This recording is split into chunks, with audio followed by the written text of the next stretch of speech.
Kikosi kiko vizuri sana. Tumejipanga technically, saikolojia ya wachezaji iko vizuri, fiziki ya wachezaji iko vizuri. So tunamshukuru Mungu kwa kila mchezaji ambaye tunamtarajia yuko vizuri na yuko tayari kwa ajili ya kucheza mchezo wetu wa kesho. Tanzania tunawakaribisha sana kesho kutupa nguvu, kwa sababu sisi kazi yetu viwanjani tumeshamaliza, maana yake kazi inabaki zaidi kwenu kutupa nguvu na maombi ili vijana waweze kupata nguvu kesho, waweze kuamka vizuri na utimamu wao uwe sawa sawa, ili tuweze kucheza aina yetu ya mchezo ambaye itamfurahisha kila Mtanzania ambaye ataangalia mchezo kesho. Kama kawaida mchezo utakuwa rahisi kwa sababu sisi tumejipanga, lakini na wao wamejipanga. Kwa hiyo maana yake tutaanza mchezo kwa kujihami, lakini pia baadaye sasa tutajaribu na sisi kutumia ule ubora wetu tuliokuwa nao kuona kama tunaweza kupata nafasi. Ushindi hatima.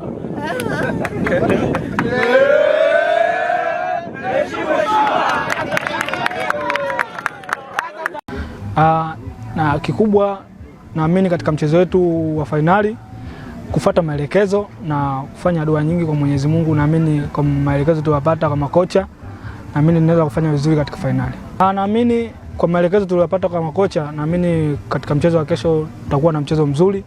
Naamini tutapata pointi 3 na kuchukua ubingwa. Kikubwa cha kuambia Tanzania waendelee kutuombea na kutuamini. Naamini katika mchezo wa kesho tutafanya vizuri na kuchukua kombe. Ushindi hatima.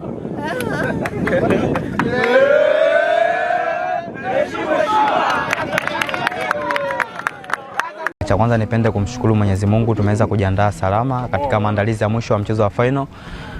Na imani kwa tulivyoweza kuandaliwa tumeweza kujiandaa vizuri, na kwa kesho inshallah tutaweza kupata pointi 3 katika mchezo wetu dhidi ya Senegal. Mchezo utakuwa mwepesi kwa sababu shaitwa finali. Ni lazima kila mtu atakuwa amejipanga. Kwa sisi kwa upande wa technical bench letu wameweza kutuandaa vizuri kisaikolojia pia. Na imani kwa tulivyoandaliwa tutaweza kufanya vizuri na tutaweza kuwa na mchezo mzuri katika siku ya kesho. Kikubwa Tanzania, dua zenu ni muhimu ambazo zitaweza kufanikiwa sisi kuweza kurudi na zawadi nyumbani inshallah. Ushindi hatima.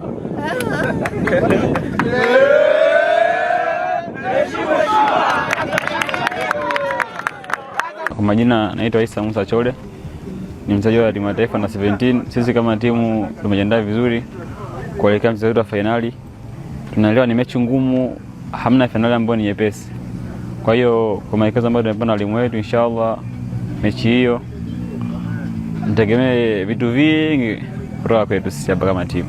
Tunapocheza timu yetu kwa ujumla na morali yetu pia. Kwa hiyo wategemee kitu ambacho ni bora zaidi kuliko game nyingine ambazo zimepita nyuma yetu. Ushindi hatima.